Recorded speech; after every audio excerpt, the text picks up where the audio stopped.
పుష్ప 2 ఆ రోజు ఏం చోటు చేసుకుంది అనే దానిపై క్లారిటీ ఇచ్చేందుకు హైదరాబాద్ సిపి సివి ఆనంద్ ఒక వీడియో రిలీజ్ చేశారు. ఆ దృశ్యాలు ఇప్పుడు చూద్దాం. అల్లు అర్జున్ కి ఎంట్రీ బెయిల్ గ్రాంట్ చేసింది, అంటే మధ్యంతర బెయిల్ ఇచ్చింది. దీన్ని అప్పీల్ చేసే అవకాశం ఉందా? మళ్ళీ దాని గురించి ఏమీ కమెంట్ చేయలేము, స్పందించలేము. It's part of investigation. మేము ఏదైతే అనుకున్నామో, ఏదైతే లీగల్ అడ్వైస్ తీసుకొని చేయదలుచుకున్నామో మేము బయట పెట్టలేము. మేము వచ్చే రోజుల్లో మీకే తెలుసు. సార్ ఇది బాధిత కుటుంబాన్ని ఇప్పుడు ఇది చూసిన తర్వాత ఇక మీకు అర్థమైపోయింది కదా. అంటే మీరు ఆ విజువల్స్ లో అల్లు అర్జున్ కలిసిన వీడియోస్ లేవా? సిపి అంటే డైరెక్ట్ వెళ్ళి అది కూర్చున్నప్పుడు పోలీస్ డిపార్ట్మెంట్ వెళ్ళి కూర్చొని మాట్లాడిన వీడియోస్ లేవా సార్? విజువల్స్ అది దొరకలేదు, ట్రై చేసాం. కానీ అప్పుడు జరిగిన ఎస్హెచ్ఓ ఏసీపీ ఎక్కడ సార్ ఇది ఇప్పుడు బాధిత కుటుంబాన్ని సార్ సురేష్ సార్ పెట్టి ఇక్కడ సార్ బాధిత కుటుంబాన్ని అల్లు అర్జున్ టీం కానీ మైత్రి మూవీస్ టీం కానీ బెదిరింపులకు దిగిందా, లేకుంటే వాళ్ళని బయటికి వచ్చి మాట్లాడొద్దు అని చెప్పేసి కూడా బెదిరించారని చెప్పేసి కూడా తెలుస్తుంది. దీనిపైన మీకు ఆ కుటుంబ సభ్యులు ఏమైనా ఫిర్యాదు చేశారా? మీరు వెళ్ళి కలిసినప్పుడు ఆ విషయం ఏమని చెప్పారా సార్ మీకు? No comments.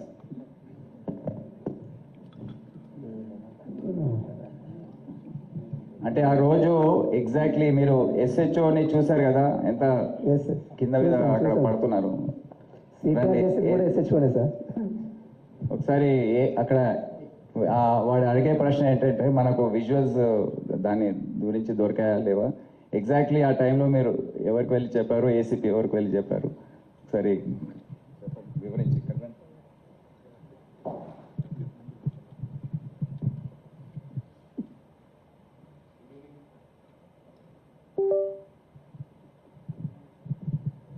Good evening all officer sir. Thank you sir. Good evening media people, అందరికీ నమస్కారం.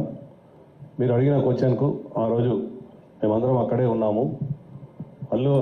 అల్లు అర్జున్ గారి మేనేజర్ సంతోష్ గారికి ఫస్ట్ లోపలికి వెళ్ళి తెలియపరిచినవి ఏమంటే, ఇక్కడ ఒక లేడీ చనిపోయారు, ఒక చిన్న పిల్లవాడు చాలా సివియర్గా ఇంజూర్డ్ అయ్యారు, సిచ్యువేషన్ అనేది కంట్రోల్లో లేదు, మీకు ఇబ్బంది అయ్యే అవకాశం ఉంటుంది అని చెప్పడం జరిగింది. వారు మమ్మల్ని కలవనివ్వలేదు. ఫస్ట్ సంతోష్ అనే మేనేజర్, ఇంకొక లావుటతను ఇద్దరు ఉన్నారు. ఆ ఇద్దరు మమ్మల్ని కూడా, నేను మా ఎస్హెచ్ఓ ఇద్దరం దగ్గరికి వెళ్ళి చెప్పాము, మేమే తెలియపరుస్తాము, మాకు చెప్పండి. సరే మీకే తెలియపరుస్తాము, మీకు చెప్పాము, మీరు వెళ్ళి చెప్పండి అంటే కూడా వాళ్ళు వెళ్ళలేదు. అదే సమయంలో మా డీసీపీ సార్ కూడా కింద ఉన్నారు. డీసీపీ సార్ దగ్గరికి పంపించిన తర్వాత డీసీపీ సార్ చెప్పారు, go straight to Allu Arjun and you tell him. అంటే నేను దగ్గరికి వెళ్ళాను, నెట్టుకుంటా వాళ్ళను పక్కన జరిపేశాను. అల్లు అర్జున్ దగ్గరికి వెళ్ళి అతనికి చెప్పాను చెవిలో, ఏమని, ఇక్కడ ఒక అమ్మాయి లేడీ చనిపోయింది, ఒక అబ్బాయి అతను ప్రాణాపాయ స్థితిలో ఉన్నారు, హాస్పిటల్కి షిఫ్ట్ చేయడం జరిగింది. మీ గురించి, మీరు సెలబ్రిటీ కదా, మా ఆఫీసర్స్ అందరూ మీకు క్రౌడ్ను పక్కా జరిపి రోడ్ క్లియర్ చేశారు, దయచేసి మీరు ఇళ్ళకెళ్ళి ఖాళీ చేయండి అంటే, నేను సినిమా చూసినాకనే వెళ్తానని చెప్పారు. అప్పుడు మళ్ళీ మా సార్కి చెప్పాము, సారు మేము కలిసి లోపలికి వచ్చాము, 10-15 minutes టైం ఇచ్చాము, తర్వాత బయటకు తీసుకొచ్చాము. అది జరిగింది వాస్తవంగా. Thank you sir. మనం ఎంట్రీ అయ్యే మేము వీడియోస్ గురించి ట్రై చేశాము. మేము ఎంట్రీ అయ్యే వీడియోస్ ఉన్నాయి లోపల.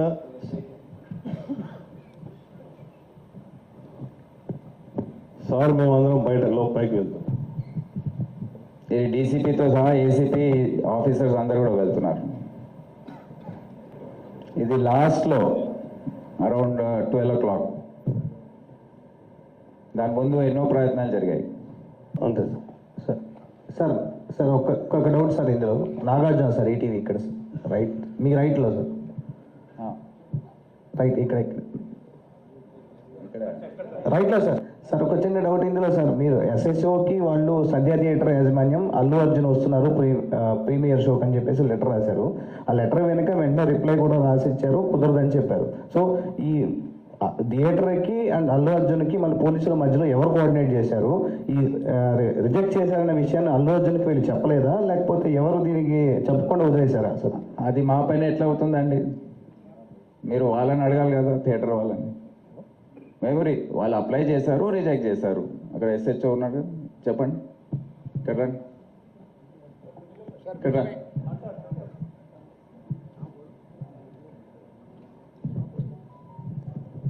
నమస్కారం సార్, మీడియా మిత్రులు sir. Sir first of all చాలా బాధ అనిపిస్తుంది సార్. గత 15 రోజుల నుంచి ఈ సంఘటన నా చేతుల పాప మాకు శాంతి కలగాలని వాళ్ళ కుటుంబానికి ఒక ప్రాణాన్ని కాపాడలేకపోయిన ఒక బాధ నాకు 15 రోజుల నుంచి ఇదవుతుంది సార్. ఎందుకంటే నా చేతుల్నే చాలా ట్రై చేసిన సార్, చాలాసేపు తనలైనా నేను మా మౌనిక ఎస్ఐ అసలు చెప్పలేని ఇది సార్. 15 రోజుల నుంచి నా మధ్యలో మెలుతూ ఉంది. ఆ దేవుని భయవంతుల్లా ఆ బాబు కోలుకోవాలని నేను కోరుకుంటున్నాను సార్. ఆ రోజు జరిగిన సంఘటన సార్, మేనేజ్మెంట్కు నేను బ్యాక్ సైడ్ నేను రాసి మేనేజ్మెంట్కి ఇంటిమేషన్ ఇచ్చిన సార్. నాకు పై వాళ్ళ అల్లు అర్జున్ టీం నుంచి మనకు ఎలాంటి ఇంటిమేషన్ లేదు సార్. మా ఓన్లీ మేనేజ్మెంట్ నుంచి విజిట్ అనేది ఉంది సార్. ఆ విజిట్కి నేను మా సీనియర్ ఆఫీసర్తో మాట్లాడి నేను చూసి ఆ 2 థియేటర్లు ఒకటే ప్లేస్లో ఉండడం సార్. ఆ ప్లేస్లో ఉండడం 2 థియేటర్లకు ఒకటే ఎంట్రీ ఒకటే ఎగ్జిట్ సార్, 35 and 70 mm. అది పాసిబుల్ కాదానికి అదే పేపర్ కాపీ టు ఎస్హెచ్ఓ ఒకటి వచ్చింది సార్.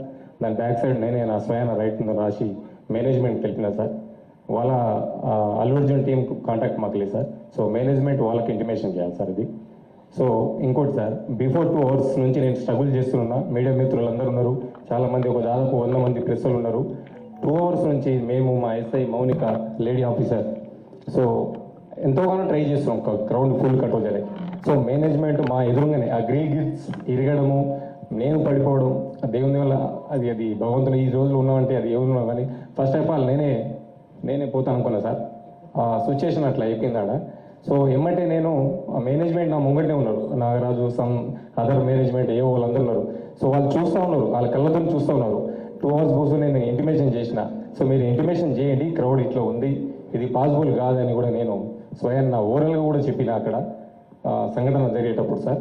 సో వాళ్ళకు ఇంటిమేషన్ అంటే అప్పుడు నా ఫోన్ వాళ్ళ కాంటాక్ట్ నాకు ఉండదు కదా సార్. వాళ్ళు మాకు మేనేజ్మెంట్ వాళ్ళు మాకు ఇంటిమేషన్ చేసి కూడా నేను మేనేజ్మెంట్కి ఇంటిమేషన్ చేయడం వచ్చింది సార్. సార్ అల్లు అర్జున్ మాత్రమే ఇక్కడ సార్, అల్లు అర్జున్ మాత్రమే నేను వస్తున్నట్లు చాలా క్లియర్గా మేము పర్మిషన్ తీసుకున్నామని అల్లు అర్జున్ చెప్తున్నారు ఇక్కడ. ఇప్పుడు దీని మీద ఇంకా ఫర్దర్ క్వశ్చన్స్ వద్దు, ఇంకా ఆన్సర్స్ వద్దు. మీరు అంతా చూశారు, ఇక మీకు ఎటువంటి మనసు ఉందో దాన్ని బట్టి మీరు దీన్ని అర్థం చేసుకోండి సార్. 1 last question sir. ఇది ప్రజల ముందు ఇది వెళ్తుంది. ఎవరికైతే కనీస జ్ఞానం ఉంటుందో వారికి అర్థమైపోతుంది ఏం జరిగిందో. సార్ ఇక్కడ థియేటర్కి 12వ తారీఖు నోటీసులు ఇచ్చారు, 22వ తారీఖు కల్లా దీన్ని క్లోజ్ చేసి మీరు వివరణ ఇవ్వాలని కోరారు. సో 10 రోజుల్లో వివరణ అనుకోలేదు, ఈ రోజు దాదాపు వివరణ ఇచ్చారు సార్. దీన్ని సీజ్ అయిపోతున్నారు. తొందర ఎందుకు, మీరు చూస్తూ ఉండండి ఏం జరుగుతుంది. సార్ ప్రశ్న సార్, ఇది సంధ్య థియేటర్ విషయంలో మీరు మీ పాత్ర, తర్వాత అల్లు అర్జున్ అరెస్ట్ చేయడం, త్వరగతిన మీరు సంధ్య థియేటర్ మీద యాక్షన్ తీసుకోవడం బాగా. ఈ సంచలనమైన కేసుల వ్యవహారంలో కొన్నింటి కేసులు, ఈ కేసును పక్క పెట్టేస్తే కొన్ని కేసులలో కేవలం మీరు దర్యాప్తు చేయడం, ఎఫ్ఐఆర్కే కేసులు నమోదైనాయి అని చెప్పేసి కొంత ఆరోపణలు ఉన్నాయి సార్. 2022 దేశవ్యాప్తంగా సంచలనం సృష్టించిన ఈ ఫేక్ ఎడ్యుకేషన్ సర్టిఫికేట్ కేసు, దీని మీద సిసిఎస్ వాళ్ళు సిట్ ఒకటి దర్యాప్తు చేసింది. 36/2002, 42/2002, 44/2002. ఇందులో కేవలం 36 కేసులో మాత్రమే ఎవరైతే కమిషన్ బేస్లో సర్టిఫికేట్లు ఉంటారో 20 మందిని అరెస్ట్ చేసి ఛార్జ్ షీట్ వేశారు. ఈ 42, 44 కేసులు ఇప్పటి వరకు ఛార్జ్ షీట్కి నోచుకోలేదు. నిందితుల వ్యవహారం సంబంధించి వాళ్ళు దర్జాగా మళ్ళీ ఫేక్ సర్టిఫికేట్లు చేస్తున్నారన్న ఆరోపణలు ఉన్నాయి. 2 ఏళ్లుగా ఎందుకు ఇది ఛార్జ్ షీట్కి నోచుకోలేదో చెప్తారా సార్? ఏమో, నేను ఒక 8 నెలల పాటు 10 నెలల పాటు నేను లేను. So Shweta will update you cases పరిస్థితి. కేసులో అంతకుముందు సిట్కి ఏసీపీ లేనందుకు కొద్దిగా డిలే అయింది. అయితే ఈ కేసుని రివ్యూ చేసి ఆ మిగతా 2 కేసెస్లో కూడా ఫైనల్ స్టేజ్లో ఉంది. మాకు ఎప్పుడు ఈ ఫేక్ సర్టిఫికేట్ కేస్ సిట్కి సెపరేట్గా రిఫర్ అవుతుంటే కేసెస్లో ఉన్న అందరినీ కూడా ఇంక్లూడింగ్ ఎవ్రీ చిన్న పార్ట్ ఉన్నా కూడా డెఫినెట్లీ అందులో అరెస్ట్ చేయడం జరుగుతుంది. ఈ కేసు కూడా తొందరలోనే ఫైనల్ స్టేజెస్లో తీసుకొచ్చి ఛార్జ్షీట్ కూడా వేయడం జరుగుతుంది.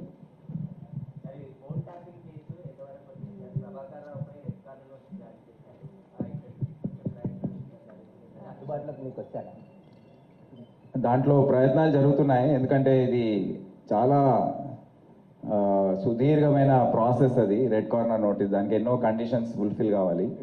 సో దాంట్లో సిబిఐ కాదు, ministry of external affairs involve ఉంటుంది, US consulate, US embassy plus government of United States of America. So అందరితో లైజనింగ్ జరుగుతుంది. వాళ్ళు కొన్ని క్లారిఫికేషన్స్ అడిగారు, 3 సార్లు అడిగారు, 3 సార్లు కూడా ఇవ్వడం జరిగింది. అది ప్రాసెస్లో ఉంది. మొన్న కూడా మా టీం వెళ్ళొచ్చింది ఢిల్లీకి. సో కొద్ది తొందరలో వాళ్ళు రెడ్ కార్నర్ నోటీస్ ఇష్యూ చేస్తారని అనుకుంటున్నాం. దాని తర్వాత అది ఫస్ట్ కండిషన్, దాని తర్వాత అది నెక్స్ట్ స్టేజ్కి ఎక్స్ట్రడిషన్ రిక్వెస్ట్ కానివ్వండి, ప్రొవిజనల్ అరెస్ట్ వారెంట్ కానివ్వండి, ఇవన్నీ కూడా వాళ్ళు జారీ చేయడానికి వీలు ఉంటుంది. లేదండి, అది మేము కూడా పేపర్లో చదివాం, కానీ అటువంటి మేము యుఎస్ కాన్సులేట్ జనరల్ని అడగడం జరిగింది. వారికి కూడా ఎటువంటి సమాచారం దీని గురించి లేదు.